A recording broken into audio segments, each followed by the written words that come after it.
चलिए कहानी शुरू करते हैं। तो एपिसोड 1 की शुरुआत में हमें दिल्ली की एक जगह पर बॉम्ब ब्लास्ट का सीन दिखाते हैं, जहाँ पर काफी सारे लोगों की लाश बिछी हुई थी और बाकी बचे लोग अपनी जान बचाकर भाग रहे होते हैं। तभी हम दिल्ली पुलिस के इंस्पेक्टर कबीर मलिक और उसकी टीम को देखते हैं, जो कि बॉम्ब ब्लास्ट की जगह पर आती है। कबीर अपने सामने एक छोटे बच्चे को देखता है, जिसको देखकर ऐसा लग रहा था कि उस बच्चे के बैग में बॉम्ब है और बैग में से बॉम्ब के टाइमर की आवाज भी आ रही थी। तभी एकदम से कबीर और उसकी टीम बच्चे के ऊपर गोली तान देते हैं और यही सीन चेंज होता है और हमें 2 घंटे पहले अशोक बाग मार्केट का सीन दिखाते हैं, जहाँ सभी लोग अपने काम में व्यस्त थे और तभी वहाँ एक जोर का बॉम्ब ब्लास्ट होता है और काफी सारे लोग धमाके में मारे जाते हैं। उसके बाद हमें कबीर मलिक नाम के इंस्पेक्टर को दिखाते हैं, जो कि अपनी माँ रुखसाना मलिक के साथ रहता है। कबीर की एक वाइफ भी थी जिसका नाम रश्मि मलिक था और वो अब भगवान के पास जा चुकी है और अक्सर कबीर उसी की याद में खोया रहता है। अब कबीर अपनी माँ से बातें कर रहा होता है, तभी कबीर को एक फोन आता है जिससे उसको दिल्ली के बॉम्ब ब्लास्ट के बारे में पता चलता है और कबीर फटाफट अपनी गाड़ी से बॉम्ब ब्लास्ट की लोकेशन के लिए निकल जाता है। अगले सीन में हम इंस्पेक्टर विक्रम बख्शी को दिखाते हैं, जो कि एक जाबाज पुलिस वाला है। उनकी वाइफ का नाम श्रुति बख्शी है और उन दोनों का एक बेटा है जिसका नाम आयुष है। विक्रम की वाइफ श्रुति अपने बच्चे को स्कूल छोड़ने जा रही होती है, तभी कबीर अपने सर विक्रम को दिल्ली के बॉम्ब ब्लास्ट के बारे में बताता है। ये सुनते विक्रम अपनी फैमिली को घर पे रुकने के लिए कहता है और घर से चला जाता है। अब हमें दिल्ली के इंडिया गेट का सीन दिखाते हैं, जहाँ 2 बच्चे खेल रहे थे। तभी एक बच्चे को बेंच के नीचे बॉम्ब मिलता है और जैसे ये बात पुलिस वालों को पता चलती है, वह सारे लोगों को यहाँ से भगाकर विक्रम सर को इन्फॉर्म कर देते हैं। तब विक्रम फटाफट अपनी गाड़ी से इंडिया गेट के लिए निकलता है और इधर हम देखते हैं कि कबीर को जिस बच्चे के बैग में बॉम्ब होने का शक था, उसमें बॉम्ब नहीं निकलता, लेकिन वह बच्चा बताता है कि उसने बॉम्ब लगाने वाले आदमी को देखा है, जिसने कचरे के डब्बे में एक बैग डाला था। फिर कबीर उस बच्चे को पुलिस स्टेशन भेज देता है ताकि वे उस टेररिस्ट का स्केच बना सके। उसी समय कबीर को उसका कांस्टेबल बताता है कि उन्हें इंद्रलोक यूनिवर्सिटी के बाहर एक और बॉम्ब मिला है और कबीर फटाफट वहाँ के लिए निकलता है। इधर इंस्पेक्टर विक्रम अब इंडिया गेट पहुँच जाते हैं, जहाँ वह देखते हैं कि एक बच्चे के हाथ में बॉम्ब है, जिसे देखकर वह सबसे पहले अपने कांस्टेबल को डांटते हैं कि उन्होंने बच्चे के हाथ से बॉम्ब क्यों नहीं लिया। तब कांस्टेबल बोलता है कि उनको लग रहा था कि कहीं बॉम्ब फट न जाए। तब विक्रम उस बच्चे के पास जाता है और बड़े आराम से बॉम्ब अपने हाथ में ले लेता है और वो बच्चे को वहाँ से भगा देता है। थोड़ी देर में बॉम्ब डिफ्यूज स्क्वाड वहाँ पहुंचकर उस बॉम्ब को फटने से पहले ही डिफ्यूज कर देते हैं। अब विक्रम सब लोगों को स्माइल के साथ बताता है कि बॉम्ब डिफ्यूज हो गया है, पर थोड़ी देर में एक और जोरदार धमाका होता है जिससे सब लोग डर जाते हैं। इसके बाद मीडिया वालों को एक मेल मिलता है जिसमें टोटल 6 बॉम्ब धमाके होने की खबर थी और इन सब बॉम्ब ब्लास्ट की जिम्मेदारी इंडियन जिहादी नाम की टेररिस्ट ऑर्गेनाइजेशन ने ली थी। अब मीडिया वाले ये न्यूज अपने चैनल पर दिखाकर सारे लोगों को अलर्ट कर देते हैं। तब एक और ब्लास्ट होता है जिसमें काफी सारे लोग मारे जाते हैं। इसके बाद कबीर अब इंद्रलोक यूनिवर्सिटी पहुंचता है और वहाँ पे देखता है कि एक गाड़ी के अंदर बॉम्ब लगा रखा है और उस बॉम्ब को गाड़ी की स्टार्टिंग प्लग से जोड़ा हुआ था, मतलब गाड़ी खोलकर वह बॉम्ब को नहीं निकाल सकते और बॉम्ब डिफ्यूज करने वालों को आने में काफी टाइम लगने वाला था। तब इंस्पेक्टर कबीर कुछ सोचता है और अपनी गाड़ी चलाकर बॉम्ब वाली गाड़ी को टक्कर मारते हुए सामने के खाली गोडाउन में भेज देता है, जिससे बॉम्ब ब्लास्ट तो होता है पर कबीर की प्लानिंग से सारे लोग बच जाते हैं। अब दिल्ली पुलिस हेडक्वार्टर में सारे पुलिस वालों को बुलाकर एक मीटिंग रखी जाती है, जहाँ इंस्पेक्टर कबीर और विक्रम सारे पुलिस वालों को कह देते हैं कि वह सब किसी भी हाल में उन टेररिस्ट को पकड़ कर ही रहेंगे जिन्होंने दिल्ली का ये हाल किया है। तब तक कोई भी पुलिस वाला आराम से नहीं बैठेगा और न ही अपने घर जाएगा। इधर बच्चा पुलिस स्टेशन में टेररिस्ट का स्केच बनवाने लग जाता है और फिर विक्रम और कबीर तौफिक नाम के आदमी को उठाते हैं, जो कि कुछ भी नहीं बताता, मगर कबीर बंदूक की नोक पर उससे सच बुलवाता है और तौफिक बताता है कि कुछ दिन पहले 4 आदमी यूपी का बॉर्डर पार करके फिरोजनगर आए थे और कुछ ही दिनों में वो वहाँ से गायब हो गए। बाकी का उसको कुछ भी नहीं पता। उसके बाद विक्रम और कबीर डीजीपी जयदीप बंसल से मिलकर उनको सारी इन्फॉर्मेशन देकर कहते हैं कि सेम ऐसे ही ब्लास्ट गुजरात में भी हुए थे, पर उनके पास ऐसी कोई इंटेल इन्फॉर्मेशन नहीं थी जिससे उन्हें पता चल पाए कि दिल्ली में भी ब्लास्ट होने वाले हैं। अब वह छोटा बच्चा टेररिस्ट का स्केच बनवा लेता है, जिसको देखकर सारे पुलिस वाले उस आदमी को ढूंढने में लग जाते हैं। फिर हमें जरार नाम के आदमी को दिखाते हैं जिसने दिल्ली में ये सारे बॉम्ब ब्लास्ट किए थे। वह फिलहाल दिल्ली में किराए के घर में रह रहा है, जहाँ उसने अपनी पूरी पहचान छुपाकर अपना नाम हैदर रखा है और वो वहाँ इत्र बेचने का काम करता है। अब अगले सीन में नफीसा नाम की लड़की हैदर को मिलकर चाय देती है। तब हमें पता चलता है कि नफीसा और हैदर एक दूसरे को कहीं न कहीं पसंद करते हैं। फिर हम नफीसा के पिता सईद को देखते हैं, जिनके घर में जरार किराए पर रहता है और सईद भी जरार के साथ बॉम्ब ब्लास्ट के प्लान में शामिल था। साथ ही यहाँ नफीसा का एक भाई भी है जिसका नाम मोइन है, पर उसको जरार और उसके पिता के बारे में कुछ भी नहीं पता। जरार अब अपने घर से निकलता है और इधर डीजीपी जयदीप मीडिया में बॉम्ब ब्लास्ट के ऊपर इंटरव्यू देते हैं। यहीं पर एपिसोड 1 खत्म होता है। एपिसोड 2 की शुरुआत में हम पास्ट का सीन देखते हैं, जहाँ इंस्पेक्टर कबीर और उसकी पत्नी रश्मि साथ में थे। तब हमें पता चलता है कि रश्मि की किसी बीमारी के चलते डेथ हो गई थी और और कबीर तब से उसे बुला नहीं पाया। अब प्रेजेंट में कबीर की माँ आकर उसको हौसला देती है, जिसके बाद कबीर अपनी ड्यूटी पर चला जाता है। अगले सीन में कबीर और विक्रम डीजीपी बंसल से मिलते हैं, जहाँ हम एक और नई इंस्पेक्टर तारा शेट्टी को देखते हैं, जो कि खास गुजरात से आई है। वह एक एटीएस ऑफिसर है, जो कि विक्रम की टीम के साथ मिलकर वहाँ टेररिस्ट को पकड़ने और इस केस को सॉल्व करने आई थी। अब तारा के वहाँ आते ही उसकी विक्रम से बहस हो जाती है। तब डीजीपी जयदीप तारा और विक्रम को शांत करके एक दूसरे के साथ कोऑपरेट करने के लिए कहते हैं, जिससे वह जल्द से जल्द टेररिस्ट को पकड़ पाए। और फिर डीजीपी के जाने के बाद तारा, विक्रम और कबीर आपस में बातें करते हैं, जिससे हमें पता चलता है कि भले ही तारा और विक्रम की आपस में बहस होती रहती है, पर वह काफी अच्छे दोस्त हैं। और तारा इन दोनों को बताती है कि जब अहमदाबाद में सेम ऐसे ब्लास्ट हुए थे, तब उन्होंने काफी छानबीन करी, जिससे उन्हें एक नंबर मिला था, जो कि उन टेररिस्ट में से किसी एक का नंबर है, लेकिन वो नंबर काफी टाइम से ऑफ है, इसलिए वह उसे ट्रेस नहीं कर पा रहे। फिर तारा बताती है कि उसने उस लैंडलॉर्ड से एक टेररिस्ट का स्केच बनवा लिया था, जिसके घर वो टेररिस्ट चुपके से रह रहा था। अब पुलिस के पास 2 टेररिस्ट के स्केच थे और एक नंबर था, जो कि काफी टाइम से ऑफ है। उसके बाद इस साइड जरार जाकर अपने साथियों से मिलता है और बताता है कि उनकी कामयाबी से उनके सारे लोग खुश हैं और पूरी दुनिया से उनको बधाइयां आ रही हैं। जरार अब अपने साथियों से शदाब के बारे में पूछता है, तब वो बताते हैं कि उसकी तबीयत खराब है। जैसे ही जरार शदाब के पास जाता है, तब हमें पता चलता है कि ये तो वही आदमी है जिसका पुलिस के पास स्केच है। जरार अब शदाब से बात करके उसे मिशन की बधाई देता है। तब शदाब बोलता है कि उसको उसकी फैमिली की काफी याद आ रही है, जिस पर जरार बोलता है कि कुछ दिनों की बात और है, और फिर वह सब अपने अपने घर चले जाएंगे। फिर जरार जाते हुए अपने साथियों से कहता है कि शदाब को फोन से दूर ही रखना, क्या पता उसकी वजह से हम लोग फंस जाएं, क्योंकि वह काफी इमोशनल आदमी है। इसके अगले सीन में पुलिस वाले दिल्ली के सारे हार्डवेयर की दुकान पर जाकर चेक करते हैं, जहाँ से पुलिस को अब्दुल नाम के आदमी के बारे में पता चलता है, जिसने हार्डवेयर की दुकान से ऐसा सामान खरीदा था जिससे बॉम्ब बना सकते हैं। फिर कबीर और इंस्पेक्टर राणा जाकर अब्दुल को उठा लेते हैं और उससे बॉम्ब के बारे में पूछते हैं, मगर अब्दुल बोलता है कि वो तो हलवाई है, उसको बॉम्ब के बारे में कुछ नहीं पता। तब कबीर पूछता है कि उसने हार्डवेयर की दुकान से इतने सारी कील और बॉल बेयरिंग क्यों खरीदी,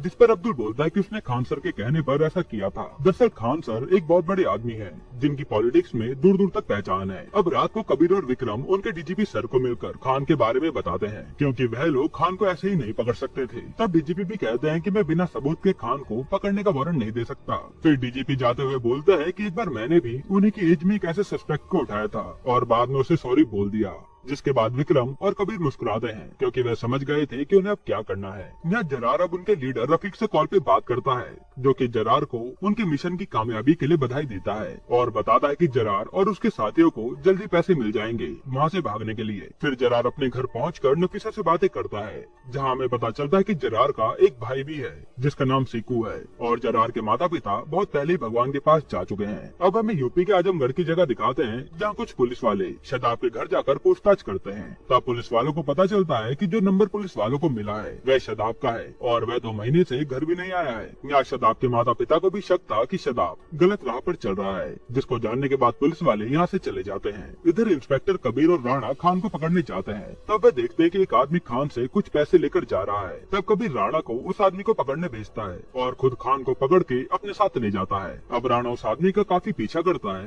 पर वह बचकर भाग जाता है, क्योंकि राणा उस समय जाम में फंस गया था। फिर हम देखते हैं कि वह आदमी जाकर जरार को पैसे देता है, और यहाँ हमें पता चलता है कि इस आदमी का नाम सीकू है, जो कि जरार का ही सगा भाई है। इधर विक्रम और कबीर खान को पकड़कर पूछताछ करते हैं, और वे खान के पोते को भी उठा लाए थे। तब खान पुलिस को बताता है कि स्केच में जो आदमी है उसका नाम शदाब है, और दूसरे वाले को मैं नहीं जानता, और खान ने ही एक आदमी को 2 लाख रुपए और बॉल बेयरिंग दिए थे, जिससे वे बॉम्ब ब्लास्ट हुए थे। बाकी उसे कुछ नहीं पता, जिसके बाद पुलिस वाले खान को अरेस्ट कर लेते हैं। यह जरार और सीकू रफीक की पूरी फैमिली के साथ लंच करते हैं, जहाँ नफीसा की अम्मी जरार को नफीसा से शादी करने के लिए कहती हैं। फिर थोड़ी देर बाद जरार नफीसा को छत पर शादी के लिए प्रपोज कर देता है, और नफीसा मान जाती है। अब इधर विक्रम कबीर के साथ अपने बेटे के बर्थडे पार्टी में जाता है, जहाँ तारा भी आई थी, और वह सब लोग खूब एंजॉय करते हैं। फिर थोड़ी देर बाद तारा वहाँ से चली जाती है, क्योंकि उसको कुछ काम था। इधर जरार के साथी के घर लाइट चली जाती है। तब शदाब चुपके से अपना फोन ऑन करके अपने घर पे फोन लगाता है, क्योंकि उसे अपनी फैमिली की काफी याद आ रही थी, और उसी समय शदाब का नंबर दिल्ली पुलिस ट्रेस कर लेती है। यहीं पर एपिसोड 2 खत्म होता है। एपिसोड 3 की शुरुआत में एक मुस्लिम औरत अपनी बच्ची की फोटो दिखाकर लोगों से पूछ रही होती है कि किसने उसकी बच्ची देखी है क्या। तब एक आदमी उस औरत को बताता है कि सामने वाली बिल्डिंग में कुछ लड़के रहने आए हैं, उनसे पूछ लो, क्या पता उन्हें कुछ पता हो। और हम देखते हैं कि ये लोग जरार के साथी थे। अब वह औरत बिल्डिंग के अंदर जाकर उनसे उसकी बच्ची के बारे में पूछती है। तब वह बोलता है कि उनको उनकी बेटी के बारे में कुछ नहीं पता, जिसके बाद वह औरत वहाँ से चली जाती है। अब हम देखते हैं कि वह औरत और कोई नहीं बल्कि एक पुलिस वाली है, जो कि कबीर और विक्रम से मिली मिली हुई थी। वह उनको जरार के आदमियों के बारे में सारी बात बता देती है। फिर कबीर और उसकी टीम गन्स लेकर जरार के आदमियों को पकड़ने के लिए जाते हैं। तभी वहाँ जरार भी अपने साथियों से मिलने आता है। अब जरार जैसे अपने साथियों से मिलता है कि एक औरत उनके गेट पर अपनी बच्ची के बारे में पूछने आई थी, जिससे जरार को शक होता है और वह खिड़की के बाहर झाँकता है तो देखता है कि बाहर तो पुलिस थी। मतलब कि जरार और उसके साथियों को अब पुलिस ने घेर लिया है। विक्रम अब अपनी टीम के साथ जरार का गेट खटखटाता है। तब वहाँ पर एकदम से फायरिंग होती है, जिसमें गेट पर खड़ा पुलिस वाला मारा जाता है। जरार फिर खिड़की तोड़कर बाहर कबीर और बाकी पुलिस वालों पर बंदूक से हमला करता है और विक्रम अब अपनी टीम के साथ जरार के रूम के अंदर जाकर टेररिस्ट को मारने लगता है। और कुछ ही देर में विक्रम की टीम अब टेररिस्ट पर हावी हो जाती है। तब जरार का एक साथी जरार को वहाँ से भागने के लिए कहता है, क्योंकि जरार उनका मकसद पूरा करने के लिए जरूरी था। जरार अब वहाँ से चुपके से भागता है और पुलिस वाले जरार के बाकी साथियों को मार देते हैं। फिर विक्रम जरार को पकड़ने के लिए उसका पीछा करता है और यहाँ इन दोनों की फाइट होती है। विक्रम फाइट के दौरान ही जरार का चेहरा देख लेता है, जिसके बाद वह जरार को खूब मारता है। इधर कबीर विक्रम के साथी शदाब को पकड़ लेता है, जो कि डर के मारे छुपा हुआ था। और यहाँ विक्रम अब जरार को घायल करके अपनी बंदूक उठाने जाता है। तभी जरार एक बच्चे को देखकर उसका गला पकड़ लेता है, जिसके कारण विक्रम को अपनी बंदूक जरार की तरफ फेंकनी पड़ती है, नहीं तो जरार उस बच्चे को मार देता। फिर जरार मौका देखकर गन उठाता है और विक्रम को गोली मार देता है। तभी बंदूक की आवाज सुनकर कबीर विक्रम के पास आ जाता है, पर तब तक तो जरार वहाँ से भाग चुका था। कबीर अब जरार को ढूंढते हुए छत पर पहुँचता है, जहाँ जरार कबीर पर बंदूक से हमला करता है। इसके बाद उन दोनों के बीच फायरिंग शुरू हो जाती है और कबीर जरार का पीछा करते हुए एक कारखाने में पहुँचता है, जहाँ जरार एक गैस सिलेंडर ब्लास्ट करके अपने भाई सिक्कू के साथ बाइक से निकल जाता है। और कबीर जरार को भागता देखकर कुछ भी नहीं कर पाता। अगले सीन में कबीर गुस्से में शदाब के पास जाकर उसको मारने लगता है, क्योंकि उनकी वजह से उसके सर विक्रम को गोली लगी थी। तब राणा कबीर को रोकता है, नहीं तो कबीर गुस्से में शदाब को जान से मार देता, जो कि पुलिस के लिए इकलौता विटनेस था। थोड़ी देर में तारा भी वहाँ आ जाती है, जिसकी कबीर से काफी तगड़ी बहस हो जाती है, क्योंकि वह लोग बिना उसको इन्फॉर्म किए टेररिस्ट को पकड़ने गए थे। शदाब से पुलिस वालों को सारे टेररिस्ट के नाम पता चल जाता है। तब एक पुलिस वाला कबीर को आकर बताता है कि विक्रम सर अब इस दुनिया में नहीं रहे। जिसके बाद कबीर, तारा और डीजीपी जयदीप भागते हुए हॉस्पिटल जाते हैं, जहाँ विक्रम की वाइफ श्रुति विक्रम की लाश के पास बैठी रो रही थी। कबीर ये सब देखकर टूट जाता है, क्योंकि विक्रम सर उसके काफी क्लोज थे और वे उन्हें अपना फैमिली मानता था। इधर सईद के घर टीवी पर न्यूज चल रही थी, 3 टेररिस्ट को मार दिया और एक को पकड़ लिया। जिसके बाद नफीसा के पापा सईद थोड़ी चिंता में पड़ जाते हैं कि जरार को तो कुछ नहीं हो गया। उसके बाद हम देखते हैं कि जरार और उसका भाई सिक्कू ट्रेन में बैठकर दिल्ली से भाग रहे हैं। तब वहाँ कुनेजा नाम की औरत आकर जरार की उसकी लीडर रफीक से बात करवाती है, जो कि जरार और उसके भाई को अंडरग्राउंड होने के लिए बोलता है। अब जरार उनेजा से पैसे लेकर सिक्कू के साथ बिहार में अंडरग्राउंड हो जाता है। इधर अब होम मिनिस्टर डीजीपी जयदीप को बुलाकर कहते हैं कि जो कुछ भी हुआ वो सही नहीं था, उन्हें अब काफी सारे लोगों को जवाब देना होगा। फिर डीजीपी कबीर को बुलाकर उससे कहते हैं कि कबीर का डिपार्टमेंट अब चेंज कर दिया गया है, क्योंकि उनको ऊपर से प्रेशर आ रहा है और कबीर के लिए ये सब भूल जाना ही सही होगा। कबीर अब जाते हुए डीजीपी को बोलता है कि ये तो आपको भी पता है सर कि आप मेरे साथ गलत कर रहे हो, और ये कहकर कबीर वहाँ से चला जाता है। अब हमें कुछ दिन बाद का सीन दिखाते हैं, जहाँ जरार सफीना को फोन करता है और यहीं पर एपिसोड 3 खत्म होता है। एपिसोड 4 की शुरुआत में हमें कुछ समय पहले का सीन दिखाते हैं, जहाँ कबीर और विक्रम अपनी फैमिली के साथ पार्क में एंजॉय कर रहे थे। फिर एकदम से सीन प्रेजेंट में आता है,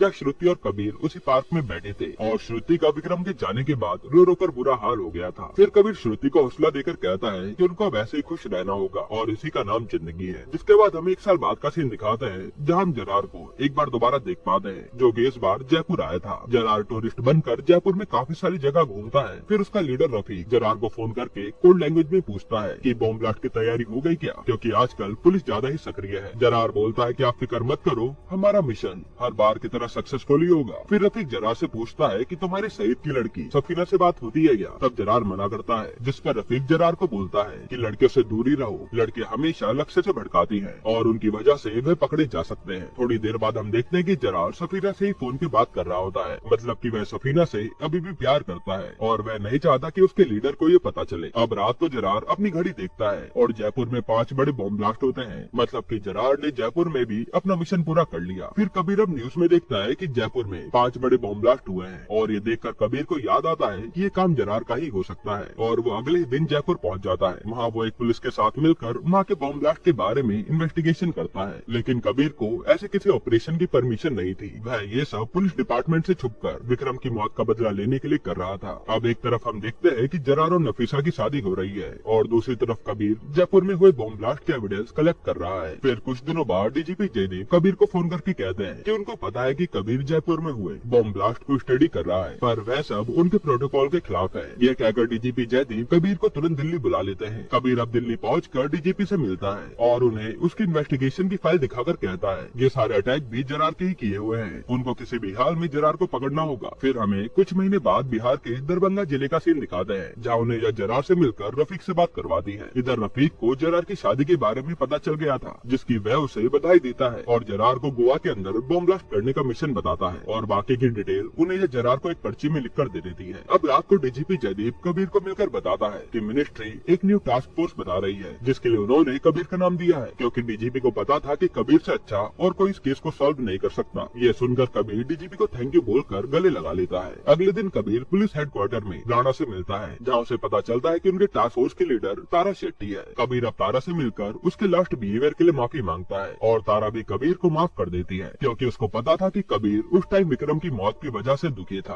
अब बिहार में जरार अपनी बीवी सफीना को मनाकर बोलता है कि वह काम के सिलसिले में गोवा जा रहा है और जल्दी वहाँ से आ जाएगा। फिर अगले सीन में जरार अपने भाई सिक्कू के साथ गोवा पहुँच जाता है, जहाँ वह सईद से मिलता है और सईद अब जरार को उनके दोनों लड़कों से मिलवाता है, जिसमें एक का नाम इमरान और दूसरे का नाम शोएब होता है और ये उनकी मिशन में उनकी मदद करेंगे। जरार अब सबको प्लान बताकर कहता है कि इमरान और शोएब बम बनाने का सामान लाएंगे और सिक्कू एक आदमी से जाकर पैसे ले आएगा, जिससे वह बम बनाने का सामान खरीदेंगे। अब प्लान के मुताबिक सिक्कू शोएब और इमरान को पैसे दे देता है, जिससे वह बम बनाने के लिए कील और बियरिंग ले आते हैं और रास्ते में इमरान एक रेस्टोरेंट से खाना लेता है। तब हम देखते हैं कि इमरान एक फूल वाली लड़की के प्यार में पड़ गया है। फिर वह दोनों रेस्टोरेंट वाले को पैसे देकर वहाँ से चले जाते हैं। इधर दिल्ली पुलिस हेडक्वार्टर में राणा को एक इन्फॉर्मेशन मिलती है, जिसके बाद राणा कबीर और तारा को गोल्डन रोड्रिक के बारे में बताता है, जो कि सिक्कू के साथ देखा गया था। मतलब कि जरार भी गोवा में होगा और वो जरूर गोवा में कुछ बड़ा प्लान कर रहा है। अगले दिन कबीर और तारा की पूरी टीम गोवा पहुंच जाती है, जहां वे गोल्डी के अड्डे के बाहर खड़े थे, क्योंकि गोल्डी के आदमी कबीर और तारा की टीम को अंदर जाने नहीं दे रहे थे। तब कबीर और तारा गाड़ी में बैठकर दिल्ली वाले स्टाइल में उनकी गाड़ी से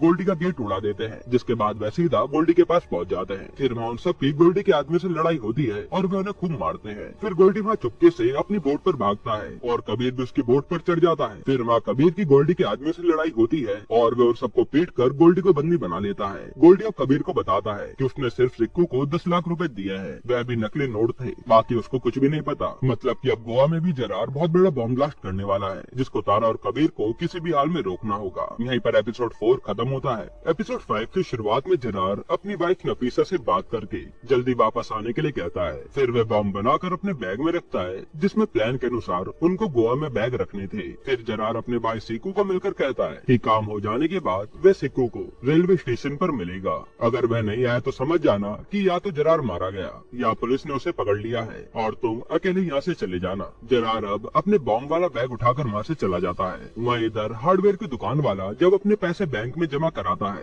तब उसको पता चलता है कि उसके पास नकली नोट है, जो कि उसे जरार के लड़कों ने दिए थे। इसके बाद तारा हार्डवेयर की दुकान पर जाकर पूछताछ करती है और वहाँ से तारा को जरार के लड़कों के बारे में पता चलता है, जिन्होंने नकली नोट देकर सामान खरीदा था। इसके बाद तारा जरार के आदमियों का सीसीटीवी से फोटो निकालकर कबीर को भेज देती है और कबीर अब रेस्टोरेंट वाले के पास जाता है, क्योंकि वहाँ से भी नकली नोट मिलने की खबर मिली थी। कबीर रेस्टोरेंट के आदमी को तारा की भेजी हुई फोटो दिखाकर पूछता है कि ये 2 लड़के उसके यहाँ आए थे क्या, और रेस्टोरेंट का आदमी वो फोटो देखकर पहचान लेता है कि हाँ ये तो यहाँ आए थे। जिसके बाद कबीर उस आदमी को बोलता है कि अगर वह लड़के दोबारा आए ना तो मुझे फटाफट इन्फॉर्म करना। अगले सीन में तारा अपने साथियों के साथ एक और हार्डवेयर की दुकान पर जाती है, पर वहाँ पर सीसीटीवी कैमरा नहीं थे, तो वह पास के कैफे में जाकर सीसीटीवी चेक करने की सोचती है, ताकि तारा को जरार के बारे में कोई क्लू मिल पाए। इधर जरार के लड़के सईद को गाड़ी में छोड़कर दोबारा उसे रेस्टोरेंट में खाना लेने जाते हैं। तब रेस्टोरेंट का आदमी उन्हें देखकर पहचान लेता है और चुपके से कबीर को फोन करके बता देता है कि वह फोटो वाले लड़के उनके रेस्टोरेंट में दोबारा आए हैं। इधर तारा कैफे में सीसीटीवी देखने के लिए जा रही थी, जहाँ हम देखते हैं कि जरार भी कैफे में बैठा है और उसने चुपके से अपना बॉम्ब वाला बैग कैफे की टेबल के नीचे रख दिया है। कबीर अब राणा को फोन करके कहता है कि उसको जरार के लड़के मिल गए हैं, जो कि रेस्टोरेंट में आए हैं, और राणा फिर तारा को कबीर की बात बताकर रेस्टोरेंट जाने के लिए कहता है। और यहाँ जरार भी अपना बैग कैफे में छोड़कर वहाँ से चला जाता है। इस साइड से कुछ पब्लिक प्लेस में अपना बैग छोड़कर जा रहा था, तब उसको एक पुलिस वाला मोबाइल की फोटो के जरिए पहचान कर पकड़ लेता है। और यहाँ तारा और राणा जैसे अपनी गाड़ी में बैठने वाले होते हैं, तब पीछे कैफे में बहुत बड़ा बॉम्ब ब्लास्ट होता है, जिसमें काफी सारे मासूम लोग मारे जाते हैं। कबीर अब रेस्टोरेंट पहुँचता है तो नफीसा के पापा पुलिस को देख लेते हैं, जो कि गाड़ी में इमरान और शोएब का वेट कर रहे थे, और वे कबीर को देखते ही उस पर गोली चलाकर इमरान और शोएब को वहाँ से जाने के लिए बोलते हैं। फिर कबीर नफीसा के पापा को गोली मारकर इमरान और शोएब के पीछे भागता है, लेकिन थोड़ा आगे आने के बाद उनका रास्ता खत्म हो जाता है, जिसके बाद कबीर उन दोनों को पकड़कर खूब छलांग मारता है। इधर सिक्कू जैसे तारा और राणा को उसके पास आता देखता है, वह पुलिस की गाड़ी से भागने लगता है। तब तारा राणा को बॉम्ब का बैग संभालने को बोलती है और खुद सिक्कू को पकड़ने जाती है। राणा बैग को ले जाकर समुद्र में फेंक देता है, जिससे समुद्र में बहुत जोर का बॉम्ब ब्लास्ट होता है, लेकिन इससे सारी पब्लिक बच जाती है। यह सिक्कू तारा और पुलिस से बचकर भाग रहा था, तब एक गाड़ी उसको उड़ा देती है, जिससे सिक्कू ऑन द स्पॉट मर जाता है। इसके बाद जरार अब स्टेशन पर अपने भाई सिक्कू का वेट करता है, पर वह नहीं आता, जिसके बाद जरार ट्रेन में बैठ जाता है। तब उनेजा जरार को आकर बताती है कि उसका भाई मारा गया, और ये सुनकर जरार रोने लगता है। इधर कबीर अब इमरान और शोएब को पकड़कर सच पूछता है। तब वह बताते हैं कि वे सईद के पास काम मांगने आए थे, तो उन्होंने इन दोनों को गलत काम में लगा लिया, जिसके बाद वे सईद और जरार की सारी सच्चाई बता देते हैं। पुलिस वाले अब नफीसा की मां को पकड़कर पुलिस स्टेशन ले जाते हैं। तब हम देखते हैं कि मोहिन को एक आदमी अपने साथ ले गया है। अब सीन शिफ्ट होता है कानपुर में, जहां हम अंसारी नाम के आदमी को देखते हैं, जो कि टीवी पर न्यूज देख रहा था कि सिक्कू नाम के टेररिस्ट मारा गया है, जिसको सुनकर वह रोने लगते हैं। फिर अंसारी पुलिस स्टेशन में फोन करके कहते हैं कि गोवा में जो मारा गया वह उनका बेटा है। अब सीरीज में 15 साल पहले का सीन दिखाते हैं, जहाँ जरार और सिक्कू अपने चाचा के साथ मूवी देखने गए थे। तब उस थिएटर के बाहर दंगे होने लगे। तब अंसारी अपने बच्चे और भाई को गाड़ी में बैठाकर वहाँ से बचाकर घर ले जाता है। फिर जरार के चाचा उनकी फैक्ट्री जाते हैं, जहाँ से वे अंसारी के जरूरी पेपर और उनके पैसों के साथ साथ उनके वर्कर्स को भी लाने वाले थे। लेकिन थोड़ी देर बाद कुछ आदमी अंसारी को आकर बताते हैं कि उनकी फैक्ट्री में आग लग गई है, जिसको सुनकर अंसारी अपनी फैक्ट्री की तरफ भागते हैं। तब जरार भी अपने पापा के पीछे जाता है, जहां वह देखता है कि उनकी फैक्ट्री के साथ उसके चाचा भी जलकर मारे गए, और जरार ये सब देखकर टूट जाता है। अब काफी दिन ऐसे ही बीतते हैं। फिर जरार को रफीक नाम का आदमी मिलता है, जो धीरे धीरे जरार का माइंड वॉश करके उसको इंडिया के खिलाफ भड़का देता है। इसके बाद सीरीज प्रेजेंट में आती है, जहाँ सिक्कू के पिता अपने बेटे की लाश को देखकर काफी रोते हैं। फिर कबीर सिक्कू के माता पिता को बोलते हैं कि फॉर्मेलिटी पूरी होने के बाद उनको बॉडी मिल जाएगी। तब सिक्कू की माँ बोलती है कि ये लाश उनको नहीं चाहिए, क्योंकि जब जरार और सिक्कू उनको छोड़कर गए थे वह तभी उनके लिए मर गए थे, और वह तो देशद्रोही हैं, उनका उनसे कोई वास्ता नहीं है। फिर सिक्कू की माँ जाते हुए बोलती है कि इन राक्षसों को मत छोड़ना, जो कि हमारे बच्चों को गलत रास्ते में चलाते हैं। अब तारा नफीसा की माँ को जरार की शादी का फोटो दिखाकर पूछती है कि वह इस समय कहाँ है। तो नफीसा की माँ बोलती है कि वह तो बिहार के दरभंगा में रहते हैं। जिसके बाद एपिसोड 5 यहीं पर खत्म होता है। एपिसोड 6 की शुरुआत में कबीर जरार के घर जाकर नफीसा से पूछता है कि उसका पति जरार कहाँ है, पर नफीसा बोलती है कि वह किसी जरार को नहीं जानती। उसके पति का नाम तो हैदर है, जिसका इत्र का काम है। तब कबीर नफीसा को सच बताकर बोलता है कि उसका पति एक टेररिस्ट है, जिसका नाम जरार है। उसने इंडिया के अंदर काफी सारे बॉम्ब ब्लास्ट करके न जाने कितने मासूम लोगों को मारा है। कबीर अब नफीसा की बात उसकी माँ से करवाता है, और जैसे ही नफीसा को सच पता चलता है कि जरार और उसके पापा टेररिस्ट हैं, वह बेहोश होकर गिर जाती है। अगले सीन में हमें सुंदरबन के जंगल को दिखाते हैं, जहाँ सलामत नाम का आदमी जरार से मिलकर उसको बॉर्डर पार करवाने को बोलता है, मतलब कि जरार देश छोड़कर भागने वाला है। फिर सलामत चुपके से जरार को बॉर्डर के नीचे की एक सुरंग से बॉर्डर पार करवा देता है, जिसके बाद जरार सीधा बांग्लादेश पहुंचता है। इसके बाद रफीक अब जरार से मिलकर उसको गले लगा लेता है और साथ में और काम करने के लिए कहता है, पर जरार बोलता है कि वह नफीसा के बिना कहीं भी नहीं जाएगा। पहले नफीसा बांग्लादेश आएगी, तभी वह आगे का काम करेगा। रफीक जरार को बोलता है कि नफीसा को सच पता चल गया होगा, पर जरार बोलता है कि कोई बात नहीं, नफीसा यहाँ पर जरूर आएगी। ये कहकर जरार वहाँ से चला जाता है। अब दरभंगा के हॉस्पिटल में नफीसा को भर्ती कराया जाता है, और यहाँ पता चलता है कि नफीसा प्रेग्नेंट है। उसके थोड़ी देर बाद हम उनेजा को देखते हैं, जो कि एक आदमी के साथ नर्स बनकर हॉस्पिटल में आती है। फिर वह नफीसा के रूम में जाकर नफीसा की बात जरार से करवाती है। तब जरार नफीसा को बोलता है कि पुलिस वाले उसको टेररिस्ट बोलकर फंसा रहे हैं, उनको कुछ गलतफहमी हुई है। जिसके बाद वह नफीसा को उसके पास आने के लिए मना ही लेता है। फिर उनेजा नफीसा को बताती है कि हॉस्पिटल की दूसरी तरफ एक लाल रंग की गाड़ी खड़ी है, बस उनको कैसे भी करके वहाँ पहुँचना है। जिसके बाद वे वहाँ से सीधा कोलकाता जाएंगे और कोलकाता से बांग्लादेश। उनेजा नफीसा को बुर्का पहनने को बोलती है और बाहर से पुलिस वाले को बुलाकर जान से मार देती है। फिर ये दोनों वहाँ से भागने लगती हैं, लेकिन पुलिस वाले भी इन्हें देखकर इनके पीछे आते हैं। जिसके बाद उनेजा का आदमी व्हील चेयर से उठकर पुलिस पर बंदूक चलाता है, लेकिन वह मारा जाता है। फिर उनेजा नफीसा को लाल गाड़ी के पास जाने को बोलकर खुद पुलिस पे फायरिंग करने लगती है। तब तारा आकर बड़ी चालाकी से उनेजा के सर के बीचों बीच गोली मारकर उसे खत्म कर देती है, और कबीर नफीसा के पीछे भागता है, लेकिन नफीसा तो हॉस्पिटल में ही कहीं छुप गई थी। इसके बाद नफीसा टीवी पर देखती है कि जरार और सेकू के माता पिता ने उनको काफी पहले ही छोड़ दिया था, जिसके बाद वह उनके लिए मर गए। और नफीसा को अब रियलाइज होता है कि हाँ, उसका पति सच में टेररिस्ट है। जिसके बाद वह कबीर को मिलकर सब बता देती है कि जरार उसका ढाका में वेट कर रहा है। फिर नफीसा बोलती है कि वह कुछ भी कर सकती है पर अपने देश को धोखा नहीं दे सकती। साथ ही वो कहती है कि कबीर जरार को पकड़ लो और इसमें मैं तुम्हारी पूरी मदद करूंगी। अब पुलिस वाले लाल कार वाले आदमी को भी पकड़ लेते हैं और कबीर तारा को जाकर सब बता देता है। तारा बोलती है कि जरार को पकड़ना इम्पॉसिबल है, क्योंकि जरार को पकड़ने के लिए उनको क्रॉस बॉर्डर ऑपरेशन करना होगा, जिसके लिए उनको रॉ और मिनिस्ट्री के अप्रूवल चाहिए होंगे। कबीर फिर तारा को रॉ से बात करने के लिए मना ही लेता है। अब तारा रॉ हेडक्वार्टर में अपने सर से बात करके सब बता देती है, पर उनको अभी होम मिनिस्ट्री से अप्रूवल लेना था, जिसके लिए वे एरोप्लेन से सीधा दिल्ली पहुंचते हैं। इधर रफीक और जरार नफीसा को बार बार कॉल कर रहे थे। तब कबीर भी रफीक के आदमी से कहलवा देता है कि वह बहुत जल्द ढाका पहुंच जाएंगे और वे नफीसा की बात भी जरार से करवाते हैं ताकि उन्हें शक न हो। फिर तारा, कबीर और डीजीपी जयदीप अब होम मिनिस्टर के पास जाकर जरार को पकड़ने का ऑपरेशन के बारे में बताते हैं, क्योंकि उनके पास आखिरी मौका है जरार को पकड़ने का। जिसके बाद होम मिनिस्टर काफी सोचकर हाँ कर देते हैं, पर उनकी एक कंडीशन थी कि अगर कबीर वहाँ पकड़ा गया तो वह कबीर को जाने से मना कर देंगे, वरना उन्हें दूसरे देश को कई सारे जवाब देने होंगे। फिर डीजीपी अब कबीर को बोलते हैं कि कुछ भी करके उसे जिंदा लौटना होगा, क्योंकि वह अपने एक और जाबाज पुलिस वाले को नहीं खो सकते। फिर तारा उनके एसेट रॉ एजेंट जगताप के बारे में बताती है, जो कि विक्रम और तारा के साथ ही ट्रेनिंग में था और जगताप ही बांग्लादेश में कबीर की मदद करने वाला था। जिसके बाद एपिसोड 6 यहीं पर खत्म होता है। एपिसोड 7 की शुरुआत में ट्रेन ढाका के लिए निकलती है और नफीसा फोन करके जरार को बता देती है कि वह बहुत जल्द ढाका के स्टेशन पर पहुंचने वाली है। इधर कबीर और राणा बांग्लादेश पहुंच जाते हैं, जहां वे जगताप से मिलते हैं। फिर तारा जगताप को फोन करके कहती है कि ट्रेन और जरार जल्दी स्टेशन पर पहुंच जाएंगे, तुमको फटाफट स्टेशन जाना होगा। जिसके बाद जगताप कबीर और राणा को लेकर ढाका के स्टेशन के लिए निकलता है और रास्ते में इन दोनों को गन भी देता है। फिर हम देखते हैं कि जगताप की गाड़ी जाम में फंस गई है और इधर जरार अपने साथियों के साथ ढाका स्टेशन पर पहुंच चुका है, जो कि नफीसा की ट्रेन का वेट कर रहा था।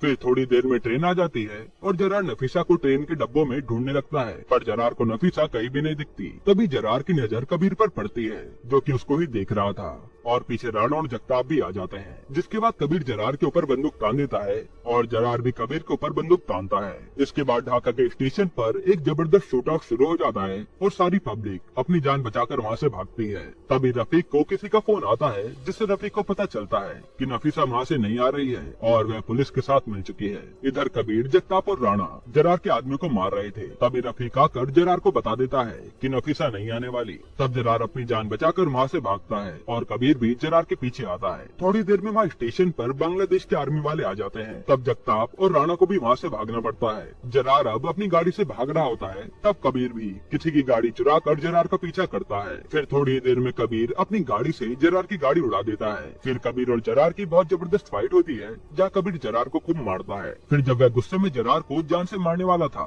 तब जगताप और राणा आकर कबीर को रोक लेते हैं। जिसके बाद वह जरार को पकड़कर अपने साथ ले जाते हैं। इधर बांग्लादेश मिनिस्ट्री में ये बात पहुंच जाती है और बांग्लादेश की एक मिनिस्टर जरार के साथ कबीर की पूरी टीम को पकड़ने का ऑर्डर दे देती है। यहाँ जगताप, कबीर और राणा अब जरार को लेकर एक सेफ जगह पहुंच जाते हैं, जहाँ जगताप अपने सर से बात करता है। तब उन्हें पता चलता है कि उनके पास बस एक ही चारा है कि उन्हें जरार को लेकर किसी भी हाल में बॉर्डर क्रॉस करना होगा, वरना बांग्लादेश की फौज किसी भी हाल में उन तक पहुंच जाएगी। जरार अब कबीर को बोलता है कि तुम भी तो एक मुस्लिम हो, तो तुम इनका साथ क्यों दे रहे हो? तब कबीर बोलता है कि तुम तो एक टेररिस्ट हो, तुम्हें धर्म के बारे में क्या पता? अगर तूने एक बार भी ढंग से कुरान पढ़ी होती तो तूने जो इतने लोगों को मारा है वह तू नहीं करता। एक सच्चा इंसान वही है जो अपने देश की सेवा करे, ना कि बेकसूर लोगों को मारे। तुम लोगों को तो बस रफीक जैसे लोग भड़का देते हैं और तुम निकल जाते हो शहादत देने। अब जगताप और उसके साथी जरार को गाड़ी में बैठाकर बॉर्डर के लिए निकलते हैं। तभी बांग्लादेश की फौज उनका पीछा करने लगती है और जगताप ने उनके सर से बात कर ली थी कि उनको बॉर्डर के गेट नंबर 5 से निकलना है, जहाँ से इंडियन आर्मी इंडिया का बॉर्डर खोल देगी। बस उनको बांग्लादेश के बॉर्डर को तोड़कर आना होगा और जगताप अब जैसे तैसे करके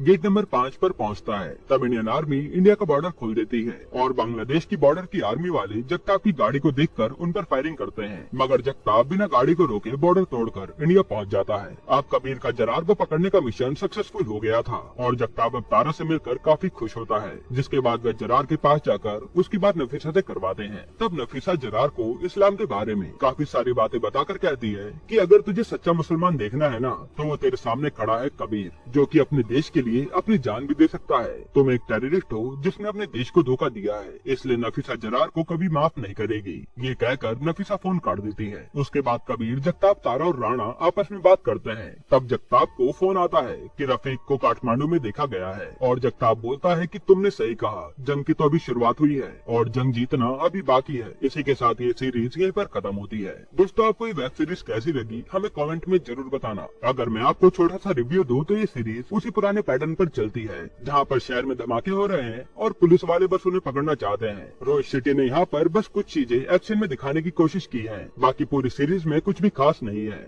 वैसे अगर आपको हाल ही में एक कमाल की वेब सीरीज देखनी है तो आप ये वीडियो देख लीजिए।